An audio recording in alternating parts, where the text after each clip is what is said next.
Hello, I'm Laura with Digital Tutors.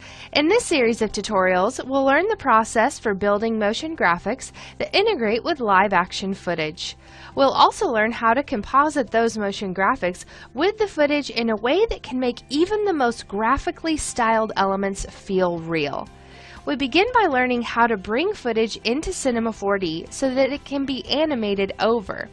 We then use a bit of geometry to match move the basketball in the live shot. After getting the position and rotation of the real ball matched, we learn how to use sweeps and MoGraph tracers to create beautiful trailing graphics.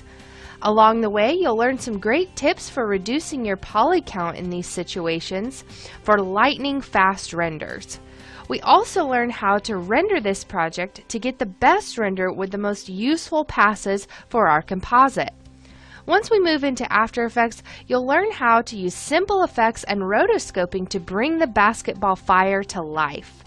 We even learn a time-saving technique to create a realistic relighting of the actor's skin, as if the light from the ball were really being cast upon him. Now, before we get started, I'd just like to let you know that Digital Tutors would like to say thank you to Dissolve and the contributor Good Sport HD for their video that was used in this series of lessons.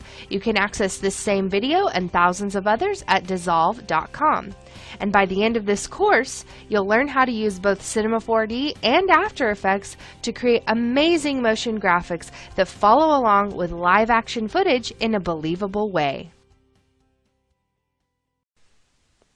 In this lesson, we'll be preparing our project. Okay, so I'm just opened up here in 02_begin in your project files, and I'm going to go ahead and get this project set up. So let's just go to our render and edit render settings. And I'm going to change this to a 1280 by 720 project. And I'm just going to go ahead and leave that frame rate at 30 frames per second. And I'm going to uncheck this save option because if we want to do any quick little renders to the picture viewer, I don't want them saving anywhere yet. Perfect. Let's go ahead and we'll X out of these render settings. And the next thing we want to do is bring in the footage that we will be working with in our project. So I'm going to create a new material and double click that material. And we're going to be putting our video that we're going to be animating on top of into our color channel. So I'll go ahead and uncheck the reflectance and we'll go to texture and choose load image. Okay, so we've gone ahead and clicked load the image, and if we go into Cinema 4D files and into that text folder, you can see that we have an AVI here that we can use. So I'll go ahead and open that up, and it is going to take a second for this to load in. Anytime you're adding a video as a texture, it takes a moment.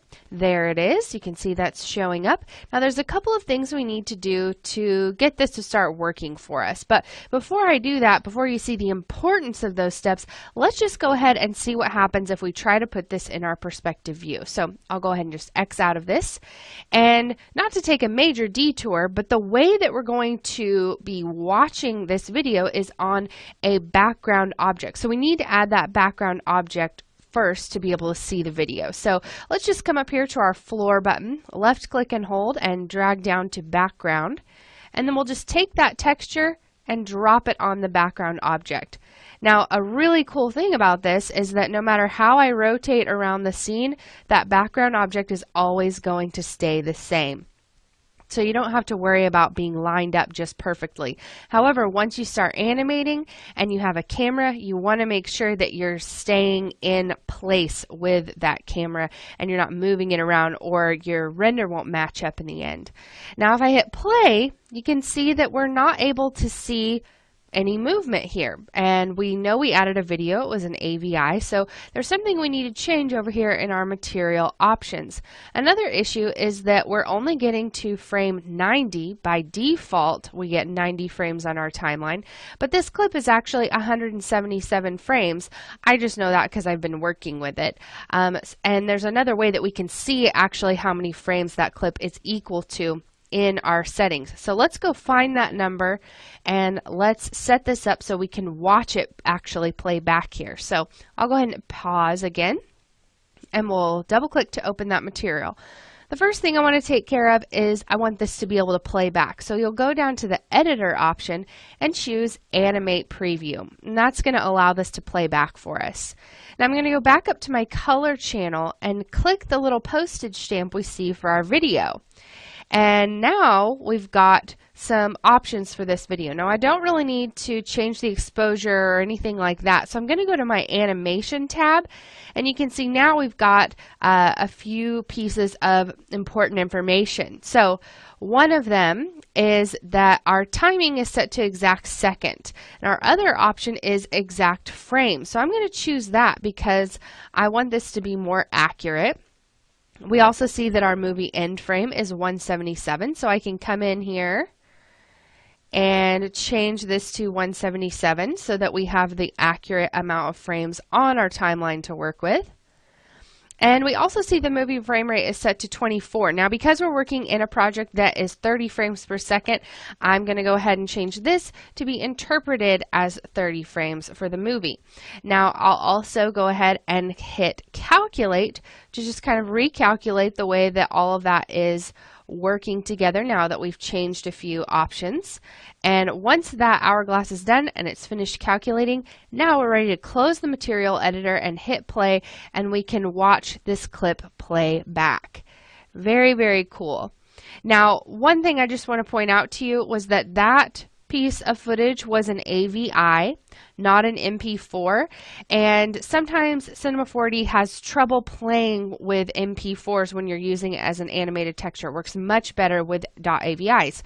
So that's why we're using an AVI, which is a slightly less universal format as far as playing back on all types of devices, but as far as being compatible with Cinema 4D, an AVI is working really well for me. Now, the next thing we want to do is bring in something that we're going to be using to match move the position of this basketball. And the little black lines on a basketball are called ribs.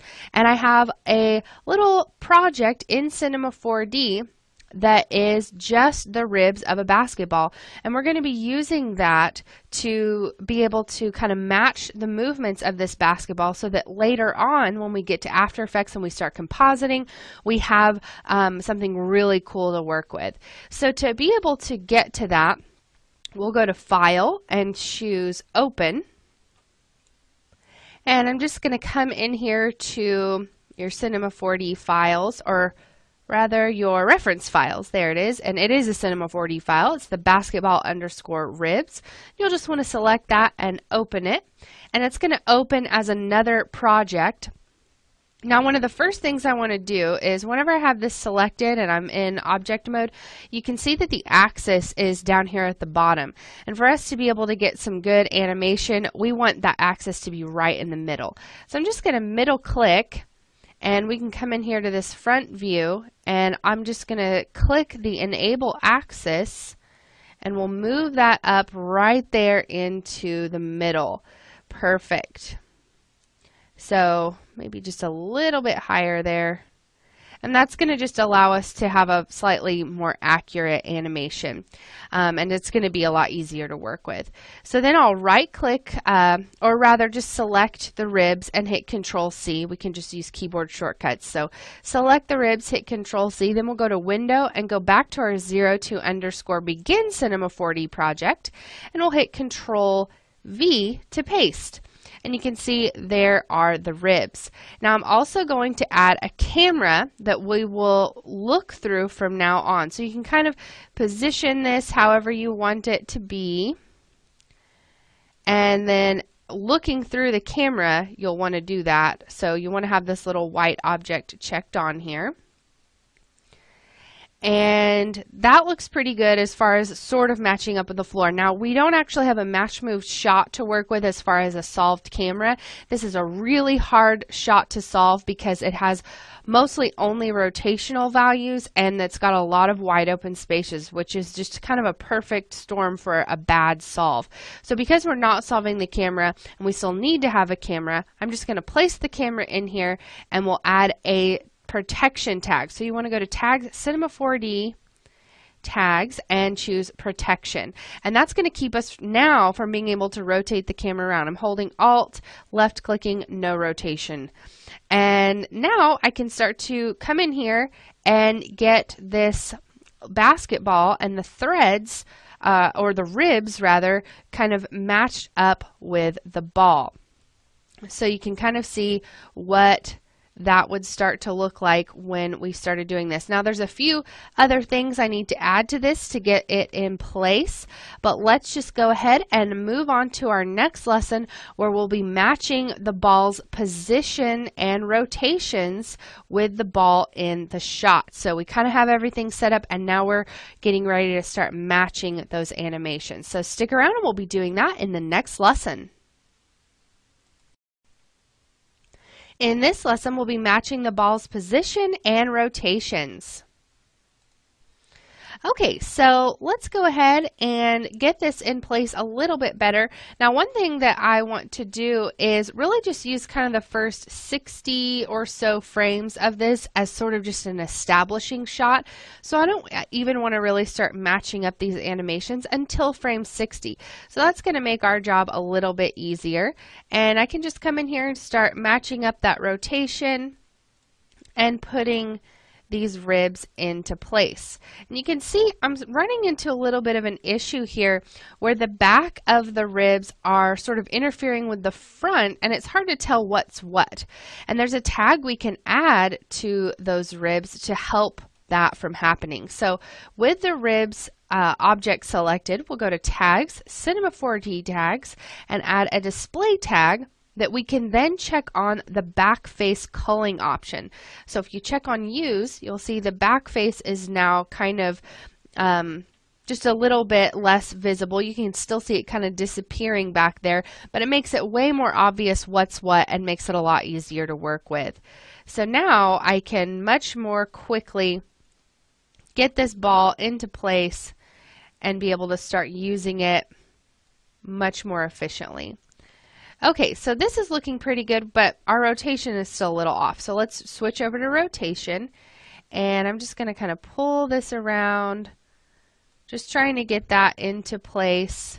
Maybe start with this band right here, and it looks like this needs to go over. Now, it might be a temptation at this point to say, oh, it's just a little too small, let's scale it up.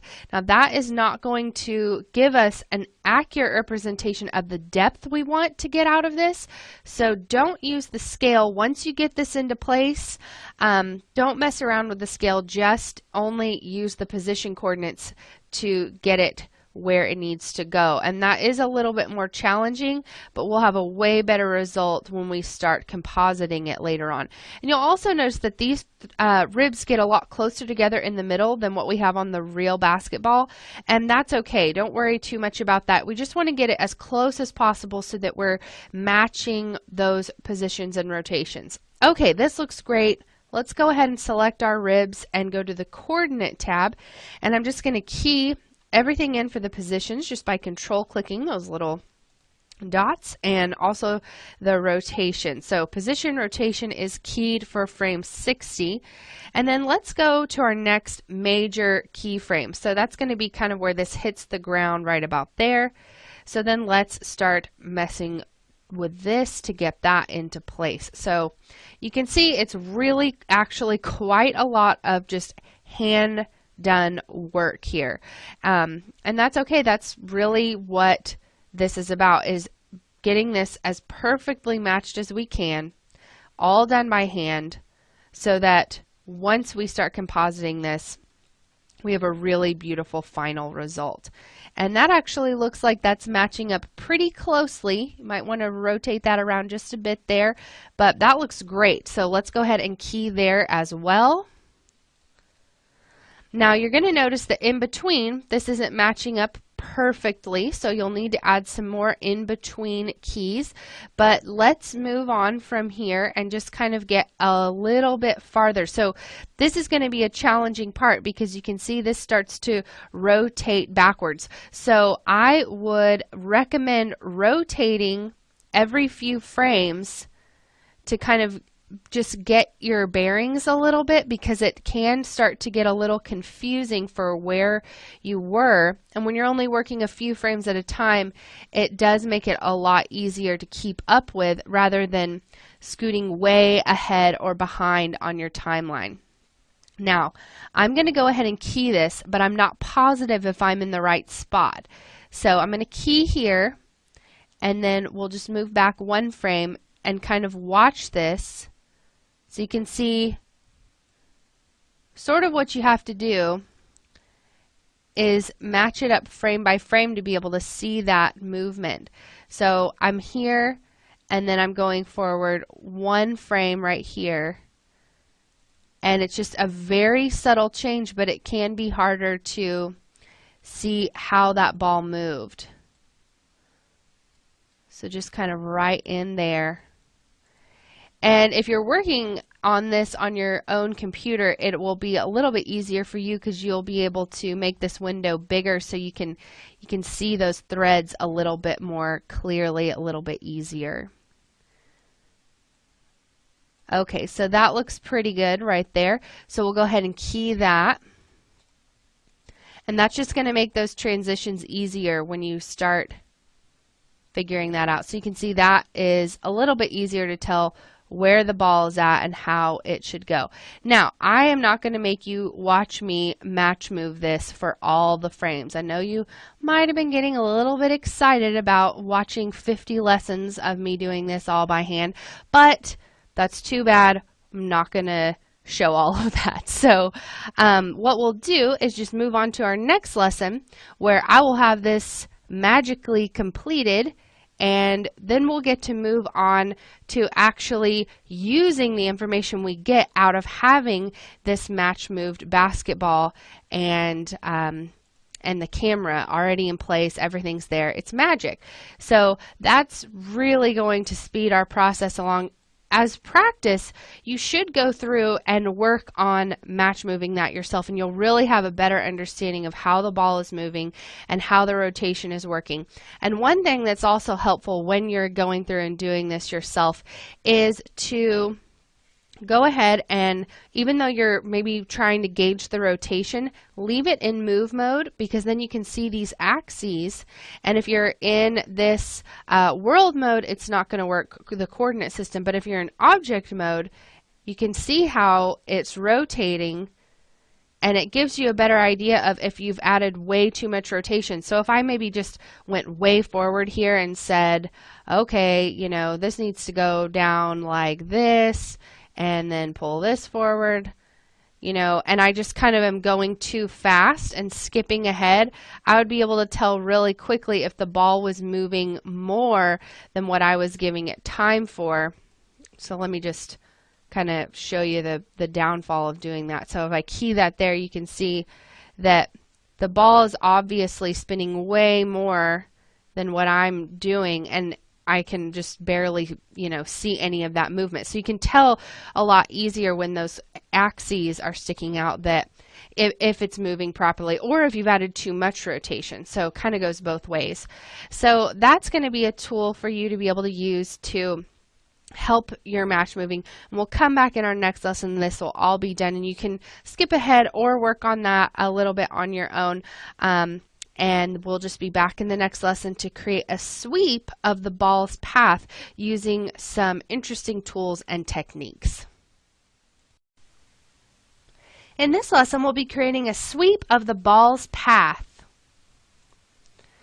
Okay, so first of all, let's just go ahead and see what we've got here. I'm going to select those ribs so you can see what I was talking about with the handles or the axes and how they move around with the ball. So it's pretty cool to see that once it's all done, and just how beautifully that moves through the air. Great. So what I want to do now is create a sweep that follows along and creates a trail behind this ball. Now, if I try to create the trail just using the ribs, and I go into point mode, you can see how many points this has. And the trails will be created behind all of those points. And that's not what I want. I want just kind of one central trail coming out of the middle.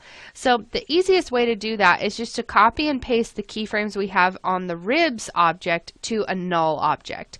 So we'll just go ahead and add a null and select our ribs, and I'm just going to increase the value of our frames for a second to something like 250, so we just have a little bit of a longer extension.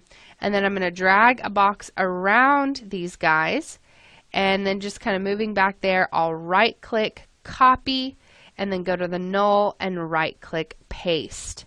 Okay, and that is going to start me, let's see, we just want those to line right up perfectly there on frame 60. So we can switch that back to 177 and then click back here to deselect. Okay, so now that null object is going to move exactly the same as the ribs, except it's just one point right in the middle. So the next thing we want to do is create a MoGraph tracer, and that's going to trace the position of this null through space and give us a spline, just kind of like the one we see here that is the motion path of the ribs, and give us something to work with. So I'm going to go to MoGraph, we'll go to tracer, and because I had that null selected, it automatically dropped the null in as my trace link in the MoGraph tracer. But if you don't have that, you can just select the tracer and left click and drag the null into the trace link, and that will work as well. Now let's start looking at this tracer and what's it going to create for us. So if I drag through here, you can see we've got this really cool little spline that it's making. So I want to start editing that a little bit because I don't want it to create a trail that we see literally the whole time. I want it to kind of follow along more like a tail. So to do that, you're going to go into your limit inside the MoGraph tracer and change that from none to from end. Now if I go back to the beginning and start trying to drag forward, I'm not going to see anything because the amount from the end is defaulting to 1. So I need to increase that to something like 20. Okay, so now if I hit play, you can see we've got about 20 frames trailing along behind the ball, and that's just what I'm looking for. Now I would like it to be a little bit longer at the beginning because we are still going kind of slowly here when this moves down. So I'd like that to stay up there for a little bit longer, and then maybe when it hits the ground is whenever we start to see that kind of go back down. So let's say that when we're on frame 80 or so, we'll key this in at about 70. So we're going to crank that up. And I'll just go ahead and control click to key that. And then you'll go forward to just kind of right after here, after he grabs the ball again, after it's hit the ground. And we'll take that back down to 20, kind of where we liked it for the rest of it. So now I'll go all the way back to the beginning, just double click that from start button. And then we can see that now we've got a little bit longer tail at the beginning that then squeezes down to that 20 frame trail instead. You can kind of see that changing over time right here. Okay, so that's perfect. We've got the tracer looking the way we want it to. Now let's go ahead and start working on creating the sweep that uses this spline. So I'm going to pause for a second, and we'll come up here and create a sweep. And we also need a circle to sweep along that tracer's path. So we'll come in here and add a circle. Now the circle is always a lot bigger than we need it to be. So I'm just going to kind of make that a little bit smaller here. And then let's just drop that under the sweep, and then let's add the tracer just right there underneath the circle. Now if we go back to the beginning and I hit play, you can see we're creating this really ugly tube behind our basketball. So we need to do a little bit more fine-tuning to get this looking more like we want it to. Now, as I said, I want it to kind of look like a tail. So that means it's going to be skinnier at the tip here than it is where it attaches to the ball. So let's go ahead and do that. That is going to be controlled through both the tracer and the sweep. So first we'll go into the sweep, and where it says end scale, we're just going to turn that all the way down to 0. But you see that's backwards, where the skinny part is what's attaching, and that's not what we want. So we'll go into our tracer then and come down here to the very bottom, and it says reverse sequence. And when we check that on, now we've got the ball attaching in a way that looks much more like the tail that we're going for. Very cool. Now, another issue that we're having is that whenever we're in this little spot right here, we get a really harsh turn. So let's go into our tracer and see if we can't fix that. Now, I'm also going to turn on my Garot shading with lines for a moment so you can see we've got probably too many subdivisions in here. Now, one of the issues is that we've got too many subdivisions around. We don't need that many. So that means we've got an issue in our circle, that it has too many subdivisions. But we don't have enough subdivisions in the length, and that's why we're getting this harsh point. So we need to add more subdivisions to the length and take them away from the circumference. So to fix the length subdivisions, that's going to be in the tracer. So with the tracer selected, we'll go to our intermediate points, and where that says none, I'm going to change it to adaptive. And I'm going to change the type from linear to Bezier so that we get control over this angle. And then we can change it from 90 and turn it down so that this really starts to get more curved. And I'm going to take it down pretty low, something like 5. And it looks like, oh my gosh, way too many subdivisions. But we can fix that by going into the circle and taking away some of our subdivisions. So in the circle, we'll change this. This is already set to adaptive, so that's good, and we have access to the angle here. And so instead of the angle being low at 5, we'll turn it up, kind of the opposite of what we did, and take that to something like 25. You might even be able to get away with something smaller, but I don't want to have so few subdivisions that we get any kind of jagged edges. So we're going to get some jagged edges anyway, just because the movement of the ball is erratic because it's going so quickly. So that looks much better, much more fluid now that we have the angles kind of fixed on both the tracer and the circle. And it looks like our hierarchy is looking really good with the sweep. Everything's moving along as it should. So let's come back in our next lesson and we'll create some materials and add a few compositing tags to really start getting this looking the way that we want. And we may even be able to set off a quick render to show kind of what this is going to look like, just as that sort of a flat color is what we're going to be going for. So I'll show you how to do that in the next lesson. In this lesson, we'll be creating materials and compositing tags. Okay, so what we want to do is go ahead and create a material that we want to have on our sweep here. So I'm going to go to create new material. And I want it to be kind of an orange color, and because I want it to look very flat, I'm just going to dump it into the luminance channel and turn off the color and reflective. So if we go into our luminance and go into our color there, I can just kind of create this sort of bright orangish color, and make sure you check on luminance, and maybe just take that back a little closer to red. There we go. Perfect. And I'm going to drop that on my sweep.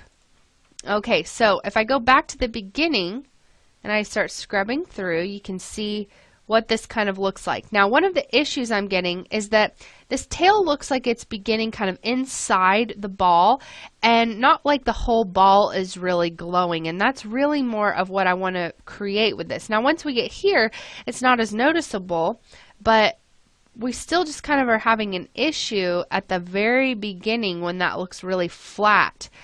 Because we're seeing sort of the edge of that circle. So a great way to get around this is just to add a sphere that has all that same information that we've gotten from our null. So I'll just go ahead and drop in a sphere, and we'll also come in here and again extend our timeline out so we can copy and paste those keyframes really easily. So just kind of moving my current time indicator back here, right clicking and copying, then selecting the sphere, right clicking and pasting, and then we'll just drag those frames back so we are making sure that they are right there on frame 60. And then we can deselect and take that back down to the 177 frames. Okay, so it actually looks like we might be missing a few frames right there at the very end. So let's see if maybe we just didn't have everything selected there. And yeah, it looks like a few got left off. So rather than trying to match them up, I'm just going to select those and delete them and then right click and paste again. Looks like it doesn't want to let us do that. So we'll just copy from the null and paste to a new sphere here. There we go.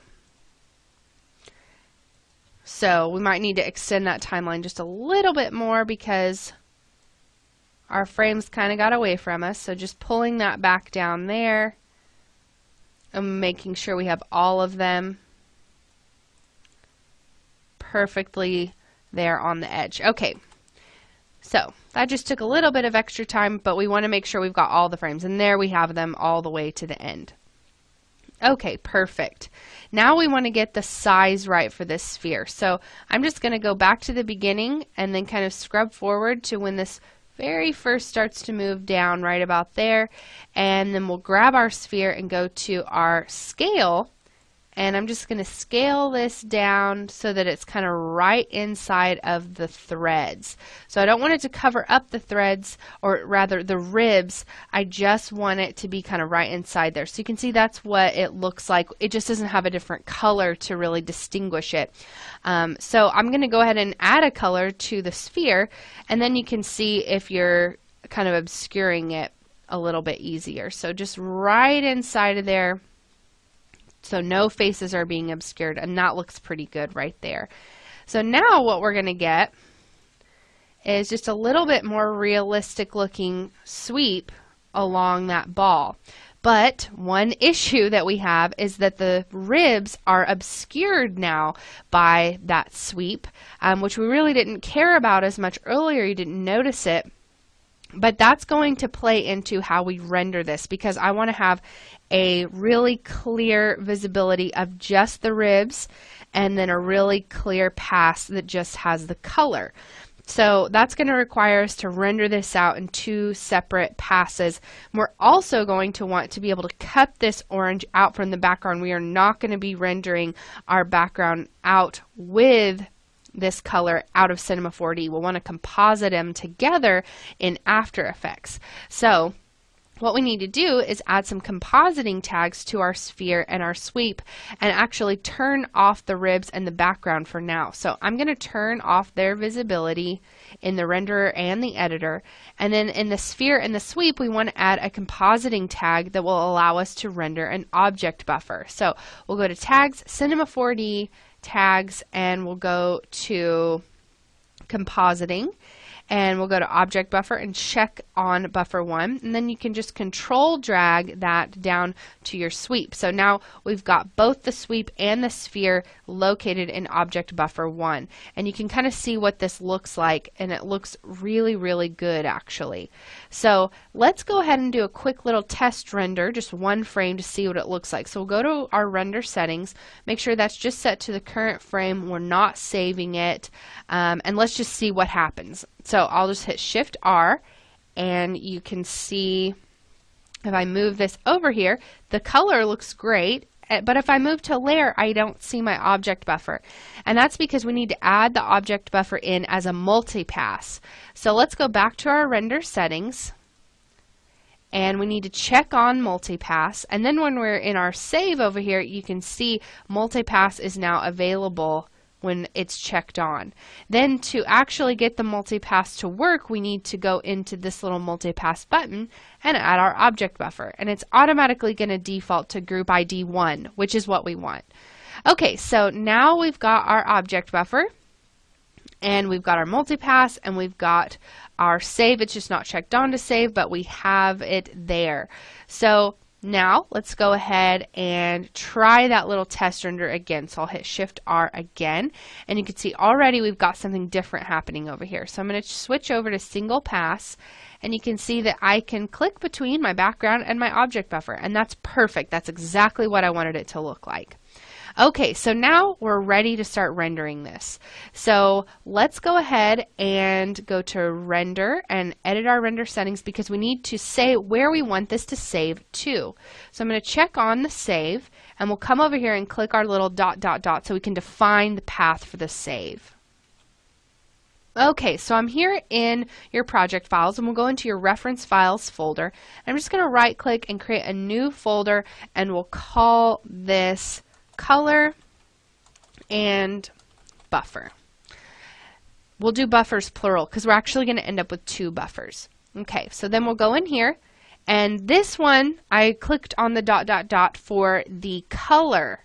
So we're going to just say that this is the color. And then for the multipass, we'll go into the same place and just call this buffer 1. Save that. Now I don't want a multi-layer file for this, and I also don't want this to be saved out as a PSD sequence, so I'm going to change that to be PSD layers but just TIFFs. And we don't need this to be 18-bit because we're just going to be using the luminance, so we can switch that back to 8-bit. This is just, we want this to be super fast and small file sizes, and it's going to look just as good for us in our particular situation. So we can leave that as it is. That looks good. We've got our multipass, we've got our object buffer. If we go to our output though, we want to change from current frame to all frames because we want to render all of these and everything looks good. So now we need to save our project as the we're in 05 begin right now. I'm just going to save it as 05 end so that we can render from it. So I'll hit save as and we'll just set that up as 05 end. And now we're ready to add it to our render queue. So I'll go to render, add to render queue. We'll give that a second to queue up. And there it is. So with that selected, we'll just go ahead and hit render. And you can see that it is a super fast render. So looks like all of our frames made it in here and we're rendering away. So we're going to come back in the next lesson and render our rib pass. So it's going to be a little bit different, but once we get into After Effects and you see the passes we ended up with, it's really going to start to make sense of why we wanted 2 separate passes, one for the color and one for the object buffer for the color, and then actually a 3rd pass for the ribs. So stick around and we'll be rendering for the ribs in the next lesson. In this lesson, we'll be rendering the rib pass. Okay, so I'm just picking up right where we left off in our last lesson here. We've got our render queue all done, and I'll just go ahead and delete that job just to kind of keep it clean here so we can see where we're working. And what we want to do is now render our rib pass. So we're going to need to change some things with our compositing tags. So what I'm going to do is just render the ribs into that same object buffer. So I'll just grab the tag and drop it on the ribs and then delete the tag for the other object. And then we'll actually turn off the visibility in the editor and renderer for the sphere and sweep and turn it on for the ribs. Okay, so this is kind of what we've got. Now, let's go into our render settings, and I'm going to uncheck the save, and in my output, I'm going to switch it to current frame, and let's just see what happens if we just render this really quickly to the, just to the picture viewer. So I'll hit Shift R, and you can see that the issue that we've got, and the reason why we needed to render this out twice, is that we need our sphere back here to cover up the back of the ball. So the back face culling really only works in our picture or in our view here, not in the actual render. So even though we've got our object buffer, it's not really doing exactly what we want. So we need to turn back on our sphere so that it obscures that. But I don't want to actually render this color out. So if I hit Shift R, you can see now we've got this looking the way we want where the back of it is obscured, but if we're looking at our color, this is what we see. And I don't really need this image. So we can fix that in our render settings where we don't even render this part of our pass out. So what I'll do is I'll go into my render settings, and if we go to our save, I'll check back on the save, and then I'll just uncheck the regular image save here. We only want to render that object buffer. So then we'll just come in here and change the name from buffer 1 to buffer 2. And then we'll save that, and we'll go back to our output and say we're ready for all of our frames again. And then we'll go save this as 6 end, so we'll save as 06 end, and then we're ready to add it to the render queue again. So we'll add it to our render queue, give it a moment to queue up, and then we'll just go ahead and hit start rendering. So that's going to render just the object buffer out for us, and then we'll be able to come back in our next lesson and bring our passes into After Effects. So stick around and we'll begin our compositing process in After Effects in the next lesson. In this lesson, we're going to be bringing the passes into After Effects. Okay, so what I want to do is just come over here to my project panel and double click to begin importing the passes. Okay, so we're here in your project files, and we just want to go into your reference files folder and go into your color and buffers, and we'll just go ahead and click one of those sequences, make sure that the TIFF sequence is checked on, and we'll import that as a footage clip. And then I'll just repeat the process for buffer 2 and for the color pass. Now I also want to bring in my basketball footage, so I'm just going to go back up a few here into my project files, go into my Cinema 4D files, and in the text folder, that's where we've got our man playing basketball, so I'll bring that in. Now, you can see that this is all coming in at slightly different frame rates. And so what I want to do is set it all to be 24 frames per second, just so that it's rounded out and it's closest to what the original footage is. So I'm going to reinterpret everything to be 24 frames per second. So you can just come in here, select a piece of footage, right click, go to interpret footage main, and type in 24, and it will assume the new frame rate that you are telling it to have. Perfect. So now we've got all of these working at 24 frames per second, and that does make a difference in how long our composition would be. So I'm going to grab the man playing basketball here and left click and drag him onto the create a new composition button. And now we've got this new composition created with the footage being interpreted at the rate we want. And now we can come in and start adding our clips. So I'm going to start by bringing our color on top here. And you can see we've got the ball. It's kind of matching up with where he was. And what we need to do is grab our first buffer to cut this away. So I'm going to drop the buffer on top here. Looks good, matches perfectly. And we'll just go into our toggle switches and modes so that we can see our track matte and mode options. And we're going to choose just a simple Luma matte. So when I click that, you can see it cuts away the background and leaves us with the nice little trail here. So that's going to move along with our guy. I'm going to switch this off of adaptive resolution so you can see the final resolution and how pretty this looks. So we've got this pretty much in place here. Now what I want to do is take my second buffer, the one that we created for just the basketball ribs, and cut that out so that those ribs always look like they're on top of everything. Okay, so to do that, we'll go ahead and pre-compose this little 2-layer structure we have here so that this can then become the one layer that we're cutting away from. Otherwise, it won't work where we can just use buffer 2 on top of these two. It won't make any sense to it. So we need to pre-compose that. So we'll select both of those, hit Control-Shift-C, and we'll call this ball color alpha. And go ahead and say OK to that. And then we'll grab buffer 2 and drag that on top of ball color alpha.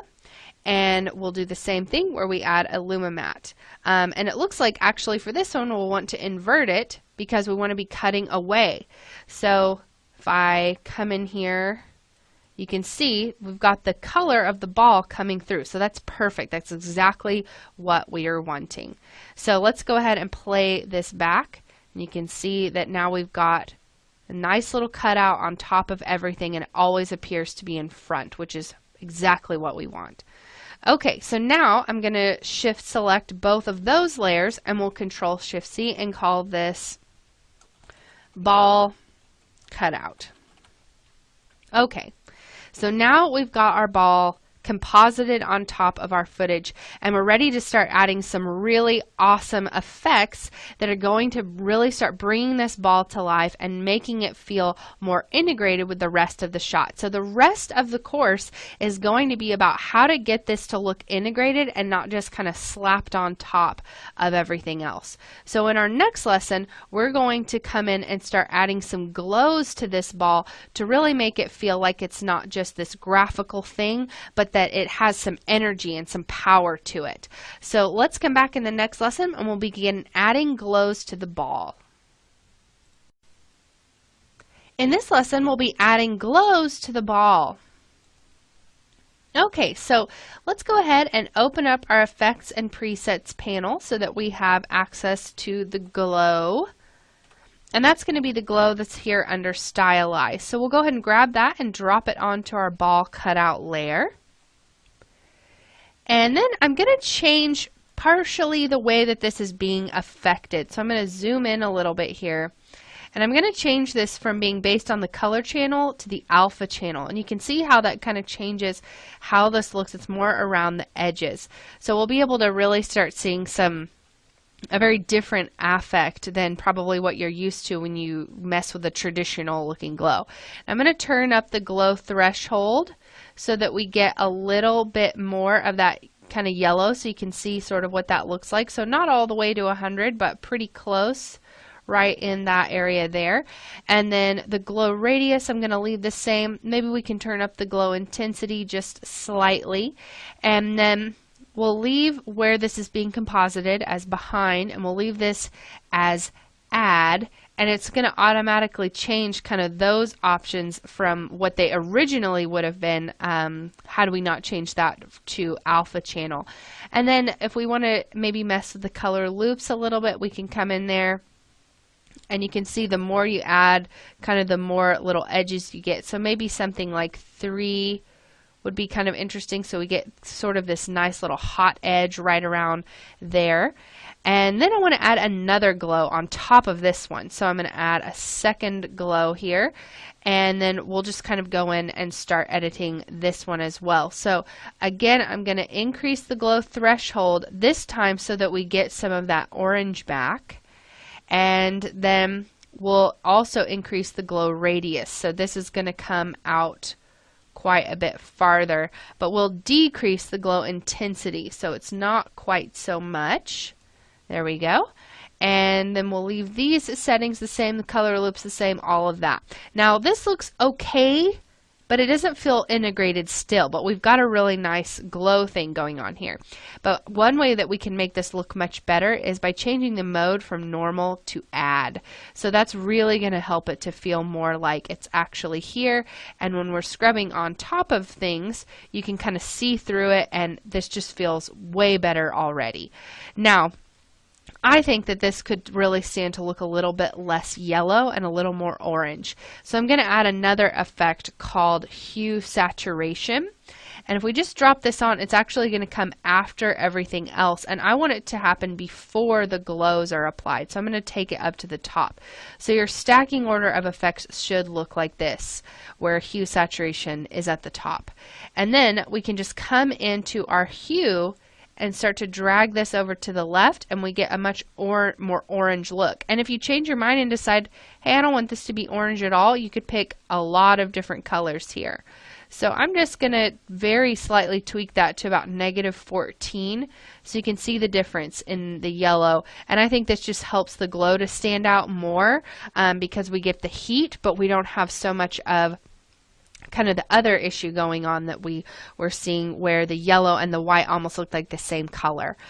So that looks pretty good, but you'll see that if I just play this back, I'm just going to hit the 0 key on my number pad to start playing this back. First of all, we need to kind of fade this in because right now it's just sort of floating there and that doesn't look quite right. So we'll want to fade that in over time. But aside from that issue, once we start really seeing this moving around and through his legs and all of that kind of stuff, it really breaks the illusion that the glow is always in front of him instead of feeling like it actually went through his leg and his leg kind of obscured that. So you'll see what I mean here.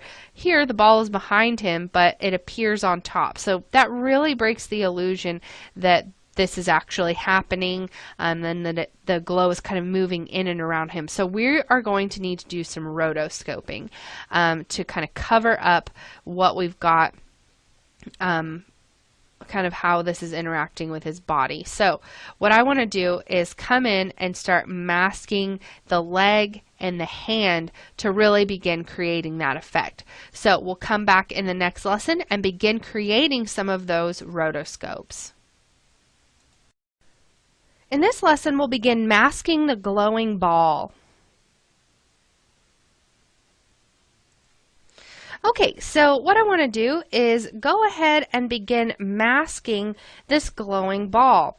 So to make this a little bit easier, I'm going to once again pre-compose this so that we're just working on a fresh layer. So I'm going to select my layer, hit Control-Shift-C, and we'll call this ball with glow effects. And then we'll want to move all attributes into the new composition. Okay, so now that has moved in there. You'll see we lost our blending mode, but we can quickly get that back by setting it back to add. Okay, perfect. So now we're ready to begin adding our effects and, or rather our masks. So one of the other things we need to do is kind of have this come on over time. So probably right about here on, well, we're on frame 60. We know that's going to be the right frame. So we can actually just go into our composition settings and make sure our start time code is 0. Okay, and then I can control click over here and make sure I'm on frame 60. And this is where I want this to begin coming into our vision here. So I'm going to turn on the opacity property just by hitting the T key, and we'll put that at 100 and then kind of drag that keyframe forward and then take it down to 0. And let's do this over about 15 frames. So if I hit shift and hit page down, that's 10, and then hit page down 5 more times, that'll take us to the full 15. So just pull that forward so you can see that's going to kind of come into view just like this. Perfect. Okay, so now we're ready to begin masking. So I'm going to go ahead and grab my pen tool, and I want to start with his fingers that we see up here. I actually want to start on this very first frame of the transition because this is where we want it to look like his fingers are on top of that, and then we'll end up kind of changing it so it looks like they go through the glow. So I'm going to begin just making a mask around his fingers that we can then really quickly and easily move. So if you've watched any of my rotoscoping courses or any rotoscoping courses, you'll see that it's better to kind of do things like fingers and arms more individually. At the time it may not seem faster, but once you actually start moving them, it's going to just give you more control, and you have less problems with things like edge swimming, which is going to be really helpful for us to save some time. So that's why I want to just kind of do this the right way the first time and go ahead and add as many masks as we need to get the best result. So just kind of quickly coming in here and creating those is going to be the best bet. Okay, and then I'm going to add one more that's kind of for his whole hand, just like that, in case we need to have kind of more going on up here. And I'll just hold Alt to kind of pull just that one anchor back in. Perfect. Okay, so what we'll want to do is go into our masks, select all 6 masks, and we'll go ahead and key that mask path for all of those. Then let's go forward a few frames here, just maybe like right down there, and we'll select all of these masks, just like that. And then let's double click to select all of them, and then we'll kind of pull this back down and get it close into position, and you'll realize that we're kind of getting a strange effect here. This isn't exactly what we want. So we want these masks to be set to subtract instead of add. So I'm going to change them all to subtract, and since I have them all selected, I can do that really quickly and easily. And then we'll want to just begin coming in here and moving the finger masks a little bit more individually so that we get more control and that these just look like they are matching up with his hand a little bit better. Okay, so just kind of coming in like this. And once you have this selected, you can just hit the Enter key whenever you have that box around it like this, hit Enter, and then you can go back to just moving individual points. It's a little bit faster than having to go through and manually deselect to get out of that mode. Okay, so that's looking pretty good there. Maybe pull that one up a little bit more, and his pinky fingers closer up here. Perfect. Okay, and we'll want to move this mask, this last 6th mask here, and kind of have that encompass a little bit more of his entire hand. There we go, just to make that glow look a little bit better. Now these look pretty harsh, so even if I had them perfectly matching up with his fingers, which I'm going to go in between lessons and make them a little bit better, but this is just so you get the idea of kind of what we're shooting for here. We need to feather these masks anyway, because you're not going to have a true 1 pixel line. You can see everything has a little bit of a feather just because we're working with live footage. So I'm going to change this mask feather to a 1 pixel feather. And it doesn't need to be a keyed property. We just want it to have 1 pixel of feathering, just to help make them look a little softer and a little more realistic. And already that looks better. Okay, so when we're at 100%, this is what it looks like. So this finger still is looking a little odd. So let's come in there and fix that up a little bit. Okay.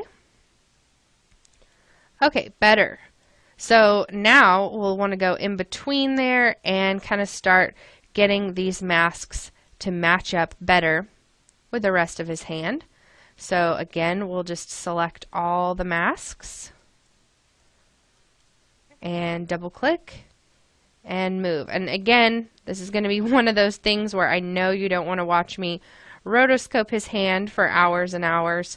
So we'll be able to just go in between lessons and you can work on this on your own, or I will just finish it and you can grab that project file and kind of start from there. Just because this process is so intensive doesn't mean you need to see every single click to know how to do it. It really just will be a huge time commitment for you to see all of that happening.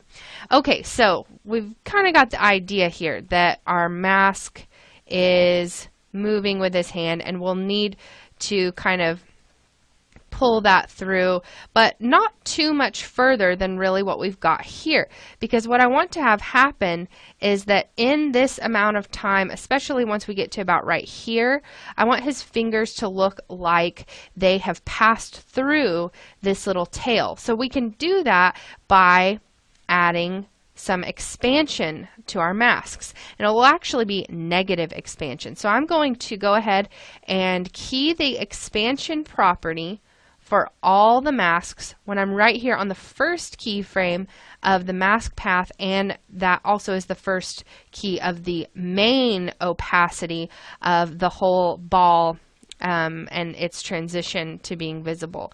So then we'll come to this frame right here, and I'm going to just come in, and you can kind of see what that expansion does. So I'm going to pull this in until we're no longer visible there in the middle. So that's -23 for this one, but it's going to be less for the other ones, like the little fingers and stuff. So for that one, it was only 9. And you can kind of see how now we're getting the effect that his finger is sort of passing through kind of from the topmost part of the knuckle, the part that would stick up the most. So this is what that's going to kind of look like. So it looks like he's passing through that.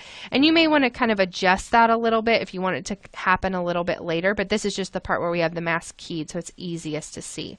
So that is the mask for just his arm, but you'll also want to go through and begin creating a mask for this area right here. So right here we would want to have a mask for kind of his pant leg and this part of his leg.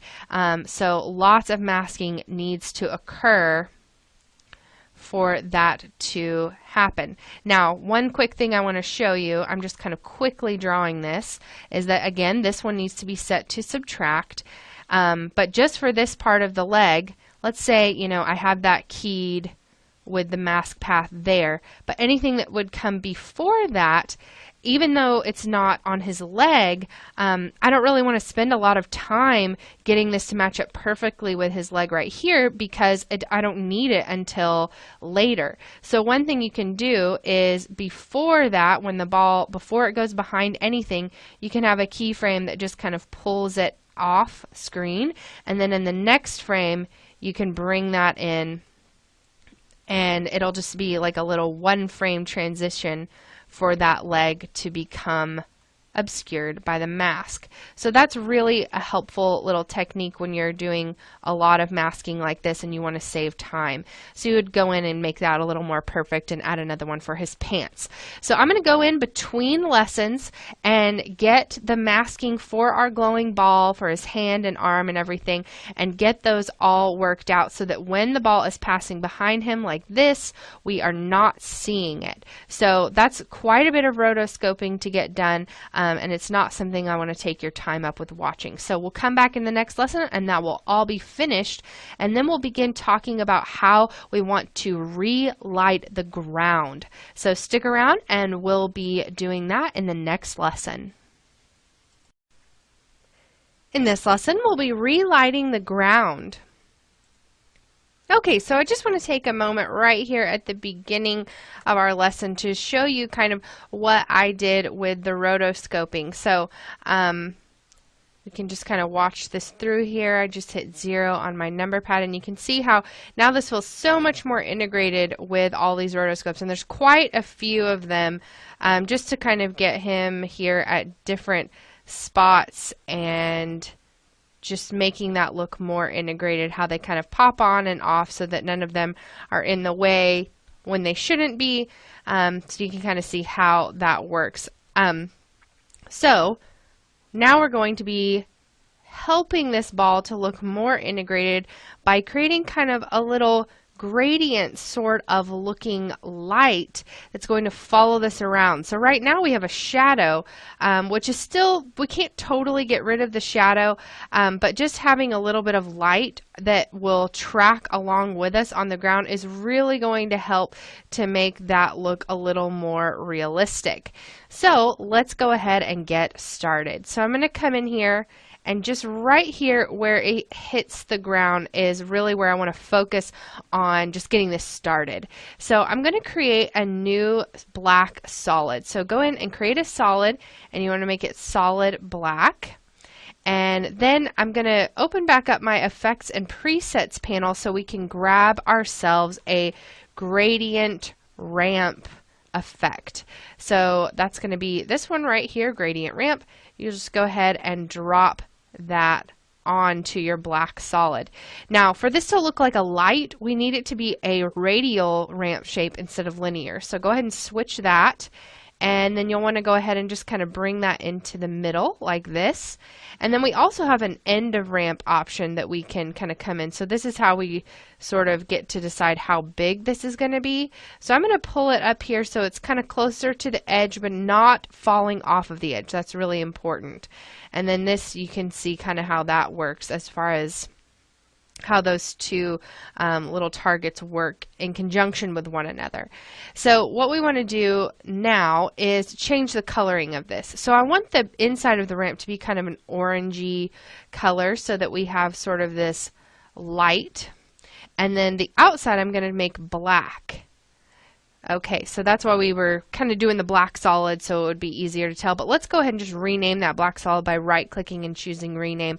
And we'll call this ground relight. Okay, now to get this to actually start meshing with our ground, what we want to do is change it to a blend mode of add. Okay, so you can kind of see how that already has a very different look to it. Now I'm also going to toggle my switches and modes so I can get into my 3D mode. And now that this is a 3D layer, I can actually rotate it here along the x-axis and start to kind of mimic the positioning of my ground plane. So you can kind of see how I can get that into position there. Now this obviously is just kind of a rough look. This is just kind of where we're at with it right now. We'll tweak it quite a bit. But this is actually looking pretty good for what it is, but I feel like it could look a little more diffuse. So let's add a lens blur and kind of increase that blur radius. And you'll notice that that just has a lot softer look to it. That's just gonna be a little bit easier to work with. So maybe it doesn't need to be blurred quite that much. Maybe you could do something a little bit smaller, maybe like 150, 100, somewhere in there. And then I'm also going to add an exposure effect. And this is because I want to be able to control the brightness of this. So you'll notice when I turn up the exposure it looks much brighter. When I turn it down it looks much dimmer. But the important thing is if I turn off this exposure effect, and let's say I was just controlling its visibility using the opacity, if I select this, hit the T key, you can see that when the opacity is changing, it's not really giving it the same kind of look as what you get when you're controlling the exposure. So that's why I'm going to leave it at about 100 and then use just the opacity to control how bright, or excuse me, rather the exposure to control how bright this looks. So probably don't ever want to get much brighter than something like this. And if you feel like it still looks a little just too over the top, you could go in and change this from add to screen, which gives you a little bit of a kind of less bright look to it. So that's up to you if you want to kind of change that. But I'm going to leave it with add for now because it's a little bit easier to see, and I want to go ahead and start getting the position of this calculated. So what we'll do is toggle our switches and modes again, and I'm also going to just pull this down so it's actually behind the ball, and then I'll hit the P key to bring up its position. And for right here, that's great. I'll just go ahead and key that there, and then let's move back to when the ball is first lighting up, and I'm going to grab the Y handle and just pull this almost completely out of view and a little bit over to the right, and then that will key there for us. Then we'll be able to key that exposure so that it's not lit up until the ball gets closer. But for now we're just dealing with the position. So we'll come in through here, then as it goes back here, kind of hits his hand, so we'll push that back in the Y a little bit and over, and then right here we have another hit. So that's going to come a little bit back towards us again. And you'll notice how I'm kind of lining this up with the center bottom of the ball. And then right up there before it starts to go back down. So that's going to get closer to us yet again. And then right there to be underneath the ball. And then back here it's going to hit again. So we'll just push that back over. Just like this. And then we kind of go up, and then you know it's going to start changing direction, so that's just a little bit over and a little bit over to the left. Then it's going to come back right through here. And we're just kind of following that along. And this one is definitely a lot easier to match move to than actually doing this with the ball. So you can kind of see how that's going to move along. And I'm going to also take all of these and make them easy ease. So select all your keys, go to animation, keyframe assistant, and hit easy ease. Or if you're on the PC, you can hit F9 and that will just quickly do that for you. Okay, so now that's matching up pretty nicely, but we're going to have a little bit of an issue where we want to come in here and work with our scale as well. So I'm going to select my layer and hit Shift S to bring up the scale as well. And one of the interesting things that happens whenever you have a flashlight is that when you get closer to a surface that you've got a flashlight or some kind of something in your hand that is brighter, it gets smaller but more concentrated. So if this is our, let's say this is our 100%, this is our ultimate scale, or we could even make it bigger, which I don't think we really need to do. Let's say right about here is the biggest scale we want it to get. That's actually going to be when it's the farthest away. So right about here is when we have the farthest away. So we'll go ahead and key the scale. In fact, I think it could be a little bit bigger, maybe something like that here. And then when we get close like this, it's going to be much, much smaller. So something like that, but we'll make it more concentrated once we start working with the exposure. Okay, then we go out here and it's going to get a little bit bigger again, maybe just up to 82 though, because it's not quite as high off the ground. And then here, this is the same always when it's close to the ground. So I'll just copy and paste that key there. And then this one, it's going to get a little bit bigger. And then I'll just hit Control V to paste a small one again. And then again, we get a little bit bigger. Hits, and that'll be small. And then a little bit bigger yet again. Okay, same thing. I'm going to easy ease all of these. So go to Animation, Keyframe Assistant, Easy Ease. And then I want to play with my exposure. So just starting here, our exposure is going to be pretty kind of blown out here. So I'm going to turn this down pretty far, something like that where we can barely see it. And then as we get down here to the ball, the exposure is going to increase pretty significantly. So something maybe right in there. Okay, so you can tell it's still not even up to 1 yet because I don't want this to be overwhelming. Okay, and then we'll take this back down, not quite so bright. And I'm just going to select my layer and hit the U key so you can see those other keyframes. Okay, so now we can really start just kind of going back and forth because the exposure is going to be pretty similar every time. So this one was the one when it was up in the air. Then we have or this one's up in the air. Then this one's the ground again. So I can grab this key, Control C, Control V. Then we'll skip this one and move to this one, hit Control V. Skip this one, move to the next one, hit Control V. Perfect. So this one is another up in the air. So let's see right here, we've got an up in the air level of brightness. So I'll hit Control C, then we'll move forward, Control V, Control V, Control V. And then again, we'll want to select all of these, go to Animation, Keyframe Assistant, and Easy Ease those. Okay, so now let's scrub through and see how it looks. Pretty good. Now this one looks like it may have actually gone a little bit farther than necessary, so I'm just going to push that back and over a little bit just there. Perfect. Now, I do feel like this is a little over the top, so I'm going to switch it over to screen. And then you can see that now we've got a really subtle little effect for relighting our ground. And I'm going to pull this one back slightly as well, just on the Y there. There we go. Perfect.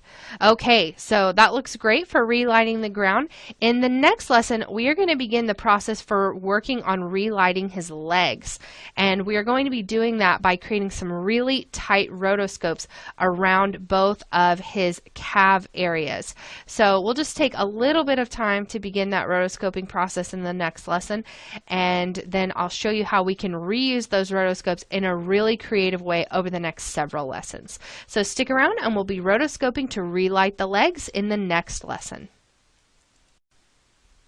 In this lesson, we'll be rotoscoping to relight the legs. Okay, so what I want to do is create some pre-composed layers that we'll be able to create some lighting effects inside of later on, but the rotoscope is actually going to play a vital part in the lighting effect itself. So I want to do the rotoscoping first. So to do that, I'm going to want to duplicate my footage and put that inside of the pre-comp. Now, because I don't want the footage affecting my final render, it's only there as a guide, I'm going to change that duplicate to a guide layer. So I'll select my layer here, hit Control D to duplicate it, then I'll go to Layer and choose Guide Layer. So that's going to be right here. You might not be able to see it because it's kind of going off the recording area, but it's just right there. And now you can see that's a guide layer. And then I'll pre-compose this. So I'll hit Control-Shift-C. We'll move our attributes in. And I'm going to call this left leg because I need two separate ones for each leg. So we'll have a left leg, and then I'll come up here in the project panel. I'm duplicating it in the project panel instead of on the timeline because I want it to be a totally different composition that I can do different things inside of. So with left leg selected, I'll hit Control D here in the project panel. Again, I'll rename that to right leg. And now that's going to be a different comp. It's not referencing the left leg. But it does have the same information inside of it, so we don't have to create that guide layer and duplicate it. It just saves a little bit of time. Now I'm also going to color code these to be more like what I envision as far as the right leg is farther away, so it's darker. The left leg is closer, so we got a little bit more light on that, and that's going to help us. And if I go in here, you can see there is the guide layer. So outside of this comp is where I need to begin creating my rotoscope. And I really don't have to start creating it until around frame 70 or so, because that's when this starts to light up. So that's when we'll start needing that relight information. So no use matching all this time here when you don't really need it. So I'm also going to turn off the ground relight because that makes it a little bit harder to scrub. You can see it's a lot faster scrubbing now. So right in here around frame 70, I'm going to kick this off. Make sure I have left leg selected, grab the pen tool, and we'll just come in here and begin rotoscoping on our actor's skin. And I'm only doing the skin because you really only need that to get the effect that it is casting light. You'd be amazed at how much you think, oh, well, we need to do this whole area. You really don't. The skin is really the only part that you can really tell a big difference or lack of integration. And so for that reason, we're not going to bother ourselves with trying to match our mask to all the other parts of him. It's just going to be the legs. Okay, so we've got that first mask created on our left leg, and I'm going to open up that mask option there, and we'll go ahead and key our path. And then let's move backwards a little bit, and I'll just toggle back over, hitting the V key to my selection tool, and we'll kind of position that. I'll hit enter, and then we can go in and select some of these points and begin placing that to fit the leg a little bit better. Perfect. So now we've got this nice little kind of following along action here. Okay, so we've already done a lot of rotoscoping in between lessons for our actual actor, but this one is going to be a little more difficult just in that it's going to need to be perfect. The other one, you kind of had some room, you know, of interpreting this area is so dark, where exactly did the pants end and begin? It's really up to you. That's kind of just this area I've chosen for that. But when it's playing back, you can't tell. This is really going to be obvious if it's not perfect. So take some time in between lessons to get that rotoscope into place. I'm going to come back in the next lesson and it will be exactly where it should be. And I'll also have the rotoscope finished for the right leg as well. And then I'm going to show you an amazing trick for being able to take our rotoscope and then use it as what we'll need for the actual lighting trick that we're going to do, and how we're going to get it to look like he's actually been relit, and that the ball is actually casting this colorful light onto his shin and the back of his calf. So it's important to get that perfect, because it's not only just the mask, it's also part of the actual relight. So stick around, and in the next lesson we'll have this rotoscope finished, and I'll show you how to create an amazing lighting effect. In this lesson, we'll be reusing the rotoscopes as shape layers. Okay, so in between lessons, we've got our 2 rotoscopes that match up really, really nicely with our legs. And you can see as I scrub through here, it's following along perfectly with those legs. Now we've also got our left leg rotoscope, and it also follows along perfectly with the leg. So what I want to do is take this rotoscope and turn it into a shape layer that lives inside of the pre-comp. So how do we go about doing that? Well, we need to copy the mask path and its properties into the mask, or rather the contents of a shape layer in the form of a path. So how do you do that? You're going to come over to the first frame of where that animation begins. I'm just going to select all the frames just like this, and I'll hit Control C. Then we're going to go inside of this layer, and we're just going to go to Layer, New, and create a shape layer. Then we'll come in here, and I'm just going to click to create a contents for that. So we have a contents tab to open up, and a shape to open up, and a path to open up. So you can see it's pretty deep down in here. And then I'm just going to select the path and hit Control V, and it's going to paste this in. Now you can see that because I didn't have this selected quite right, it pasted it in as a mask, and that's not what I want. So I'm going to undo that by hitting Control Z, and I'm going to select this little path as well, and hitting Control V. Now the path with the stopwatch, you can see it's been pasted in place. And you can see that it also gave it some content that maybe we're not too thrilled about. So let's go ahead and fix that. So the fill, I don't want any fill for it, but I am interested in it having a stroke, because that's what we're going to use to create the lighting effect. Now right now you can see this looks crazy, but trust me, it's going to be pretty amazing when we're done. So I'm going to come right over here to the first frame where we see this little effect starting. And I'm just going to increase this to about 5 pixels, so it's a little bit bigger and a little bit easier for us to see.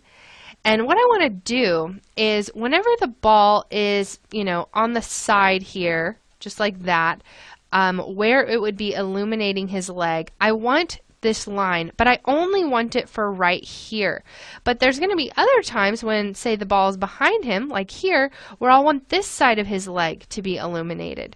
So we are going to be adding the trim paths effect, which is only available for shape layers, so that we can animate the trim and the offset of this stroke.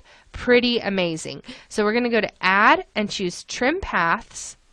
And then I'm just going to open this up, and you can see that when I start to take some away, we've got this little line.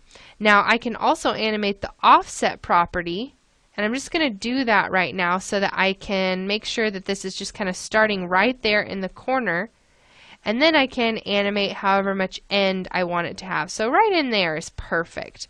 So now I'll go ahead and key the end and the offset.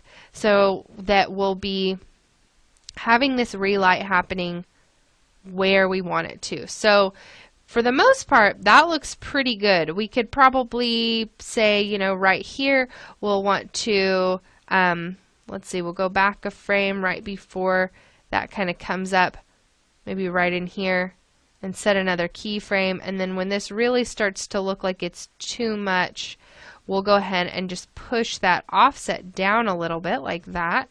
So that will kind of cover that better. And don't worry if it looks a little jagged up here, because we are going to be blurring it so much it won't be noticeable, and it'll be cut out by the rotoscope that's on the outside. So just get it as close as possible. Now when we're right here, the light won't be cast anywhere on the leg that we can see, because the light is basically passing around on the other side, not on this side. So what we need to do is right about here when it goes pretty far away, what I'll do is I'll go ahead and key the actual position of the shape layer. So I'll select the layer and hit the P key. And basically, I don't want it back in place till about right here. So here, I'll go ahead and key again. And then what I want to do is kind of in between here, I want this to begin sort of moving away. So I'll just go a couple frames over and say at this point I want it to be about right here. So that's going to make it look like it's kind of fading off, because once this line becomes blurred later in our effect, we'll really be able to see how that looks. So it's just kind of moving away a little bit. And then about 2 frames before this, we'll want this to be moved kind of out here like that. Now in between here, I don't want this to be visible at all. So I'm going to go 1 frame earlier and actually pull this completely out of view. And then I'll go 1 frame later from this one, and this will still be completely out of view. So at least out of view of our rotoscope. So this is kind of what we end up with. Now this doesn't look quite right yet because we haven't animated the line to go back over onto the other side. So we need to go ahead and go back in here and take a look at our contents and of our shape and our path. There we go. And what we want to have happen is right here where this goes away, we want this to go around to the other side. So let's move back when we can see this again, and we'll go ahead and tell it go over to the other side. So we'll go to this frame where it's really nice and in place, and we'll go ahead and key that. So that's going to be in your trim paths, and you can just move, probably want to move the offset first. So we'll move it just right there where it's at the back and top of his calf muscle, and we'll go ahead and actually we'll use this as the end point here. So we'll push that forward a little bit more and maybe pull the end back just slightly. There we go. And so then just before that, when we're about right here, we want these same options. So I'm going to pull that back. There we go. So now you can see that's going to be kind of like this for us. Now I don't want to see this moving like this. So another thing we'll do is go ahead and set a keyframe for the end, since we don't have one that matches up with our offset here. So on this frame right here, we'll set another keyframe, and then we'll just copy and paste those keyframes to originate right before the move. So we'll hit Control C, Control V, and what we'll end up with is this. Perfect. So it's kind of a quick little change as the ball moves behind him, but it's going to look great once we finish that up. So let's just do a little bit more here. We'll be able to also key just how much this is affecting it on the outside. So just make sure that it's on the right side at least. Okay, so here it's going to start moving back around, kind of the same story. So here it's still technically we'd be on the back, we just wouldn't see very much of it, but you can see it's kind of crept down onto his ankle a little bit. So that's because it's just a little too long. So we'll go ahead and key the end and the offset here, and then we'll come in here where it really gets too long, and we'll go ahead and pull the end back a little and then push it up in the offset. So that'll kind of move with him and get a little bit shorter over time, just like we need it to. Now right about here, it still looks like we might have a little bit of an issue, so I'm going to push that forward a bit before his leg starts to go back the other way, and we'll just push that up onto his leg. Great. And that actually doesn't look half bad until it starts to come in front here. So what we need to have happen is kind of the same thing. So here, actually it's going to be a little bit sooner than that. We'll want to, probably right about here, key our position again. So we'll just set a keyframe. And then we'll move forward a couple of frames and kind of push this up like that so that it is keying the position for that to kind of float away. Then we'll say, once we get back here, we definitely want this back in place. So I'll just grab this position key and hit Control-C, Control-V, and that's going to put it back into place. Once we bring this around to the other side, that's going to work out really nicely. But we will want this to be just a little bit offset just before that. Now before this one, I'm going to say, let's take it completely out of view. And this one as well, completely out of view. Okay, so you can kind of see it's the same pattern. Now let's go ahead and fix the trim paths part, so the end and the offset, so it goes back around to the front. So we're starting out here, we're on the back, and then by the time we're back over here again, we want it to be on the front. So we'll go ahead and just slide that on around and grow that end a little bit.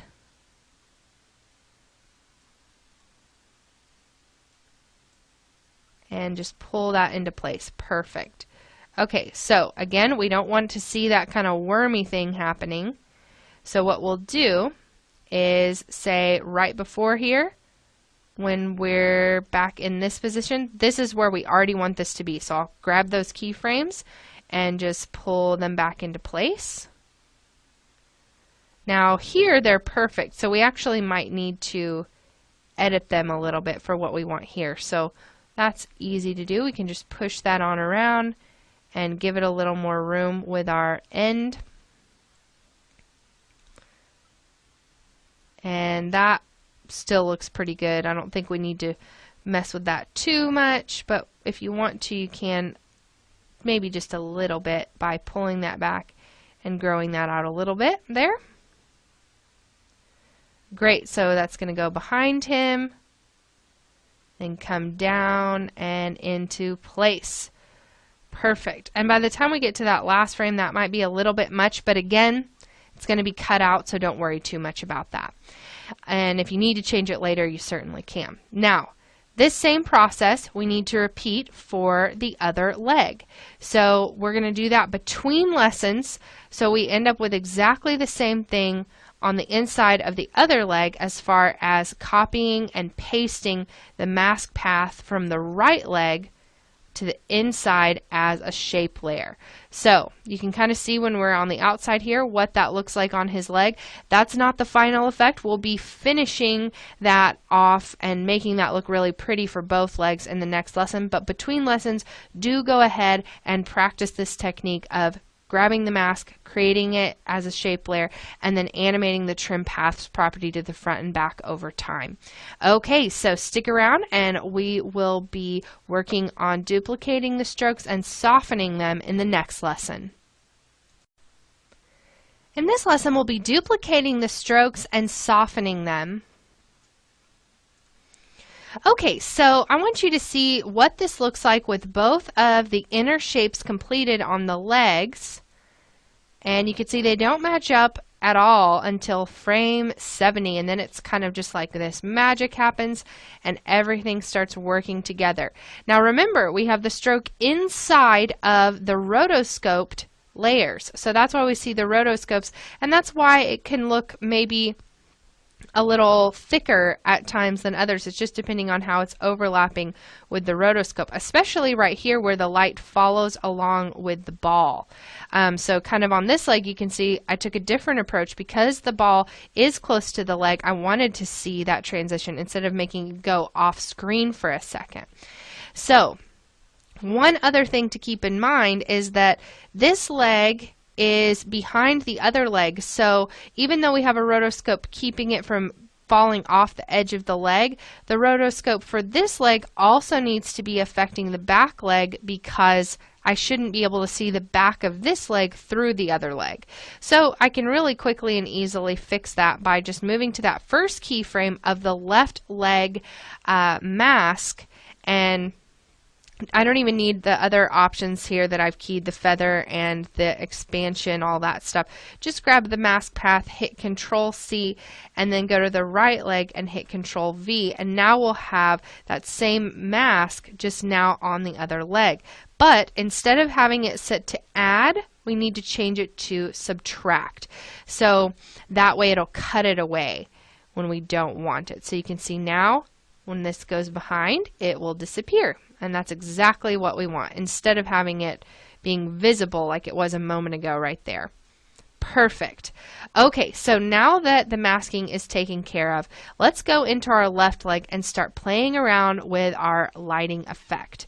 So we've got our shape layer 1 here, and what I want to do is kind of change the way that this is looking a little bit and start creating kind of this very soft looking light.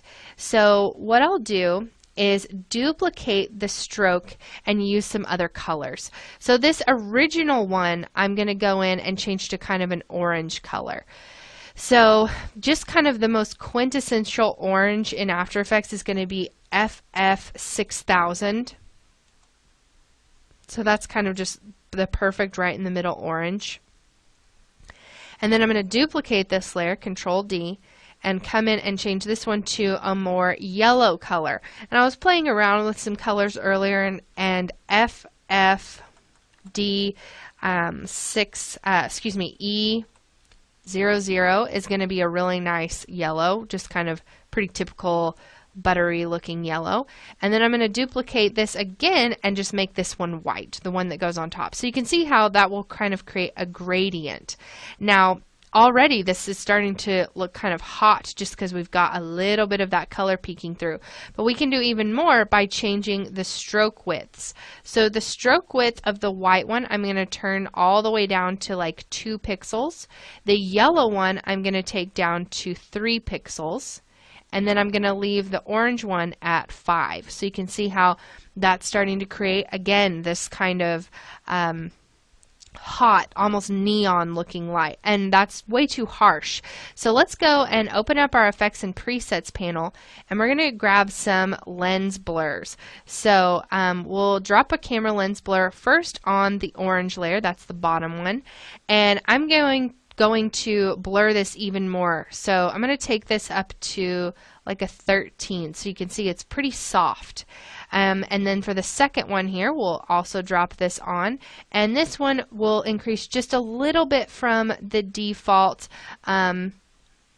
Maybe just, in fact, maybe we should just decrease it a little bit. Let's just try a 3 for that one. And then for the white, we'll do a 2. So kind of the same blur radius as the pixel radius. There we go.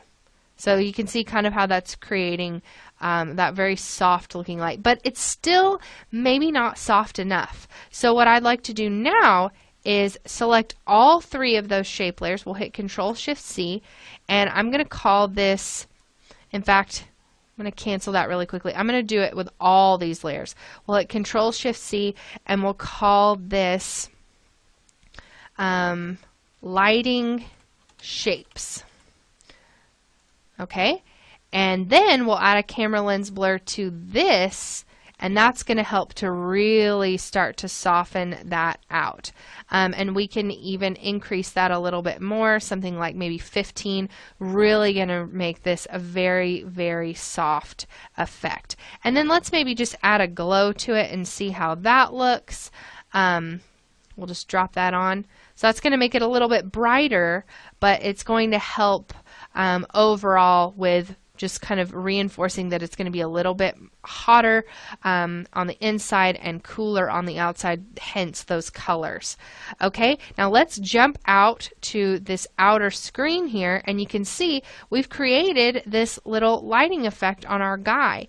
Now I'm going to come in here and change my blending mode. So I'm going to change here on the left leg from normal to add, and if you feel like add is too much, you can change it to screen, and that actually I think looks a lot better.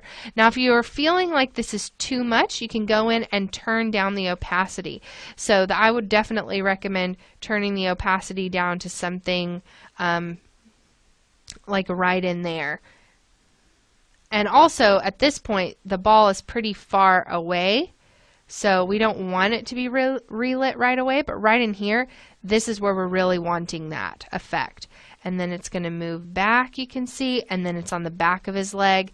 And right in here, you might want it to be hotter, so you could turn up the opacity to 100 when it's right back here with his right by the ball.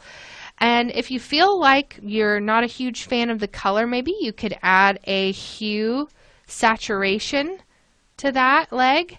And then you could start to push it maybe more towards a little more red. You could also change the lightness if you wanted it to look a little more white instead of orange. You just kind of have a base color to start with on the inside, and then you can begin playing around with how you really want that to look. Now, just to see the huge difference that this is making on this leg, I'm going to turn off the visibility. And you can see how natural that actually looks. And now what we want to be doing is actually adjusting our mask and maybe kind of fading this in and changing the keyframes on this for whenever we want this to be visible. So we know it doesn't start until frame 70. So at frame 70, this should be totally invisible. So I'm going to hit the T key to bring up the opacity, and we'll take that all the way down to 0 and key there. Now once we hit the ground, it's going to be up to a pretty good value. Maybe not quite to 100, but maybe somewhere in there in the 80s. So you can see that's just very slowly starting to brighten up. Okay, so then maybe right in here we can key again in the 80s, and then once it gets close to his leg, like right there, you're up to 100%. And then when we're over here, it's not going to be so visible. So probably right about there you could key again, and then say about there we're down, not really seeing a lot of relighting. And then by the time we get in here, it's starting to come back up a little bit on the front, and then when we bounce all the way through to here, it's going to be back up to 100.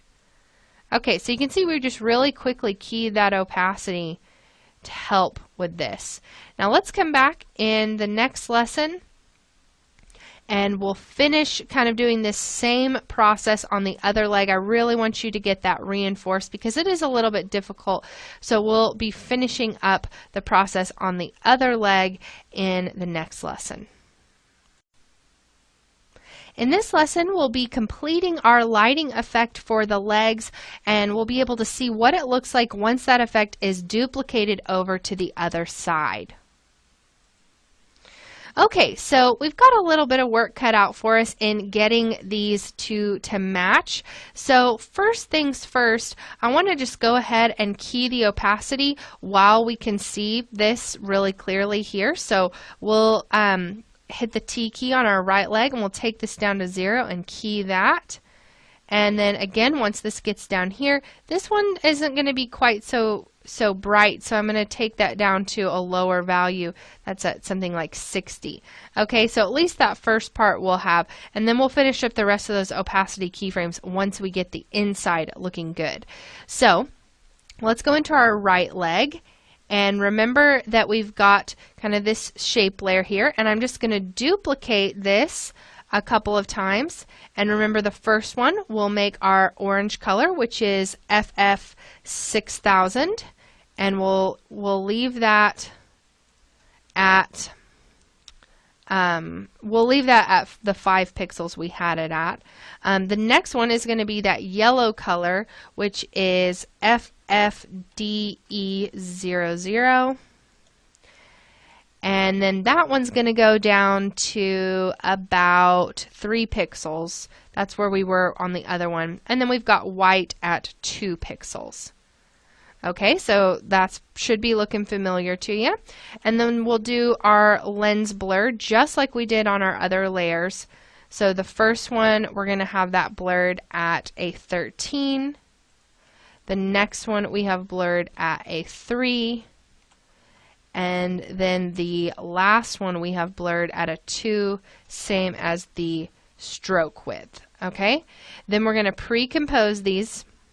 We'll hit Control-Shift-C, and we'll call these, let's actually see what we called the other one just for the sake of consistency. So this is lighting shapes, but actually it should be lighting shapes left leg. So let's just rename that for the sake of consistency to lighting shapes underscore left leg. And that way, when we're in the right leg, and now we're back over here in the right leg, we'll hit Control-Shift-C. We'll call this lighting shapes underscore right leg. Perfect. Okay, so now we can add our camera lens blur. And remember, on the other one, we blurred this 15 pixels and we added a glow. So in here, we'll also blur this 15 pixels and we'll add a glow as well. Great. And then we can just X out of both of those. Make sure we're in our main queue here. And that should be looking pretty similar. Now, again, you may not want the same exact look. In fact, we may want to actually copy and paste our hue and saturation from the left leg to the right leg. And we also want to change our blending mode from normal to screen. So that will help as well. So now that's on screen, and I'll grab my hue saturation and hit Control-C and paste it to the right leg, hit Control-V. You can see that very subtly changed the color, but it did make a difference. Okay, so now let's go in and start keying that opacity. So once we're back here, our opacity isn't going to be quite as great, so maybe turn that down a little bit because it's up pretty high. But then once we get in here, we're probably up to 100 because that's really close to that part of his leg. And then this whole part here is going to be bright on his leg, so I don't want to mess with that. And here it's going to be really visible as well. So it's not until we get the ball all the way around to the front that we would start to notice any difference. So I'll key here, and then we'll just move all the way to the end and say that about here we'll be at about 50%. So that's just going to only be for a few frames that we see the difference, and it's really not even a huge noticeable difference. Okay, so let's go ahead and watch this through and see if there's any adjustments we need to make.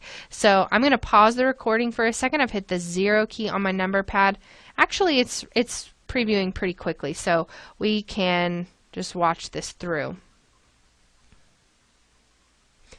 And it might look a little jittery in some places just because we're watching this at about, half res. Really, really nice. I want you to notice right here as the ball's coming around and the light going around his leg right there, we really get the sense that that's actually happening. I love the way that interacts with his hand right there. Very cool. And so I think we can turn back on our ground relight at this point, and this actually may take a while to process. It was causing a little bit of some issues earlier. It looks like this one might take a second. So I'll go ahead and pause and we'll watch it through with all of our effects and see if there's any little tweaks we want to make. Okay, so let's watch this back now. Comes on really nicely with the light. And what's interesting about this project is at the end, when everything's rotoscoped and everything, it feels so much more natural that you don't really notice that all of these little things are there that have taken us so much time to fix and perfect. But that's really the sign of a good render, is whenever there's not anything noticeable, it's just there. And that's what a good compositor wants, is that you don't see your mark on it, you just see that everything looks right. So one thing that I might change is that I think the light on the ground looks a little yellow. So I would probably go in on here and just go back to my effects and presets and add another hue sat, and probably take the hue maybe a little more in the orange direction and lighten it up just slightly. Now it looks like if I lighten up the whole thing, it's going to, you can kind of see what's going on there. So instead of lightening the whole thing, we could just lighten inside the actual gradient ramp. So here where we have the yellow, I would just take this closer to white, just like that. And you can see how that's going to kind of change the way that coloring looks. So maybe not quite that much, maybe somewhere closer in there. Perfect. Really, really nice. And it's okay if his legs have a little bit more of a golden look than what's on the ground. We don't want the ground to be overwhelming, and to me it looked a little too yellow, so I think this matches better. Now if you wanted to, you could go in and add all kinds of lens effects. We have some courses on how to add photorealistic lens effects, maybe to further integrate it a little bit more if you wanted to add some chromatic aberration, that type of thing. But really, this is all we really need to have this composited in, or you could even do some further grading if you want. But overall, it looks very well integrated for being such a graphical element. So that's really the mark of a good composite. So thank you so much for watching, and good luck in creating graphics like these on your own.